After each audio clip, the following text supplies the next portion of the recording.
যেহেতু FZ ride করতেছি, তো আপনাদের সাথে ফার্স্ট ইমপ্রেশন একটা রিভিউ শেয়ার করি।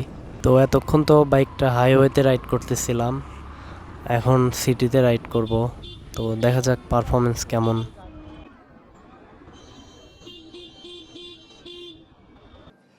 বারবার শুধু আমার উপরেই কেন? এই দেখেন সাইকেল রাইডারটা কি চিপায় পড়ছে। এগুলা কি শুধু আমার সামনেই ঘটে নাকি আসলে বুঝি না।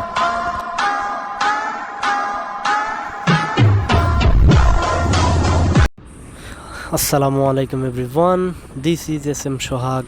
Welcome to my YouTube channel rock rider 1.0। I hope আপনারা সবাই ভালো আছেন, আমিও ভালো আছি আলহামদুলিল্লাহ। তো আজকে আমি যাচ্ছি শহরে, কিছু কাজ আছে এবং ইয়ামাহার শোরুমেও একটু যাইতে হবে। বাইকের রেজিস্ট্রেশনের পেপারের একটু কাজ আছে, তো তার জন্য ভাবলাম যেহেতু এফজেড রাইড করতেছি, তো আপনাদের সাথে ফার্স্ট ইমপ্রেশন একটা রিভিউ শেয়ার করি।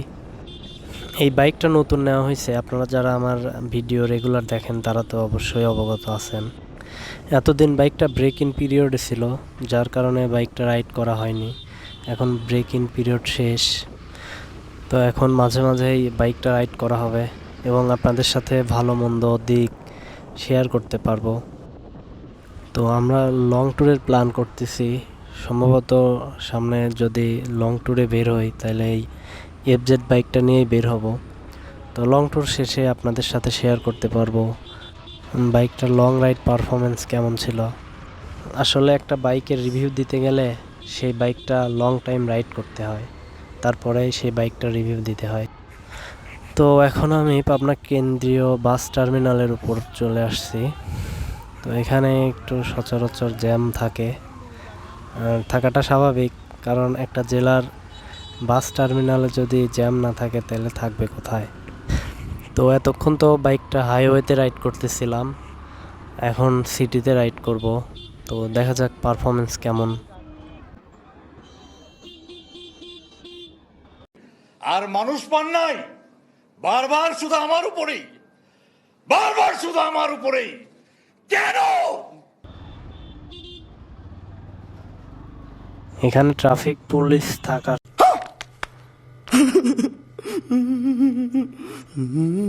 সত্ত্বেও ইজি বাইকাররা যেভাবে এই পাশ ও পাশ দিয়ে রাস্তা পারাপার হচ্ছে, আর যদি পুলিশ এখানে না থাকতো তাহলে কি করতো এরা আল্লাহই ভালো জানে।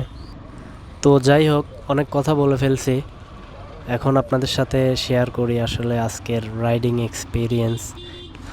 তো এই বাইকটার লুকস সম্পর্কে তো আপনাদেরকে বলতে হবে না, কারণ লুকস আসলে যার কাছে যেটা ভালো লাগে তার কাছে সেটাই ভালো। কী রে ভাই, আজকে শুধু বাধাগ্রস্ত হচ্ছে কেন? তো যেটা বলতেছিলাম, তো এই বাইকটার সবথেকে ভালো দিক যেটা আমার কাছে মনে হয়েছে, এই বাইকটার ব্রেকিং এবং কন্ট্রোলিং আসলে মুগ্ধ করার মতন কন্ট্রোলিং এই বাইকটার। এই দেখেন সাইকেল রাইডারটা কি চিপায় मारो मुझे मारो मारो পড়ছে। এগুলা কি শুধু আমার সামনেই ঘটে নাকি আসলে বুঝি না। বাই দ্য ওয়ে, যেটা বলছিলাম, আসলে 150 সিসি হিসাবে এই বাইকটার পাওয়ার একটু কম।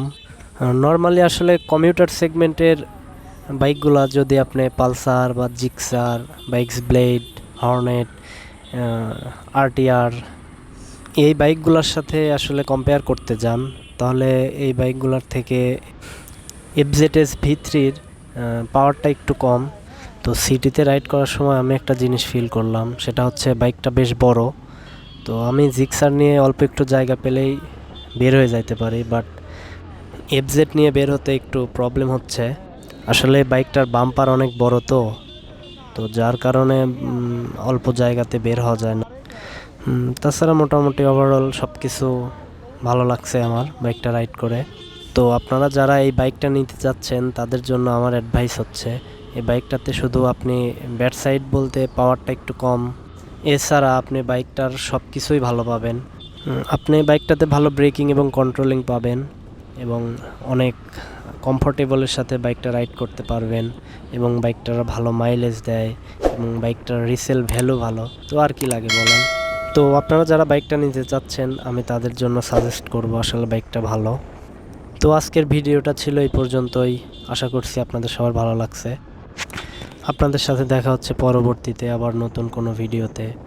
ততক্ষণ পর্যন্ত আপনারা সবাই ভালো থাকবেন, সুস্থ থাকবেন। আল্লাহ হাফেজ।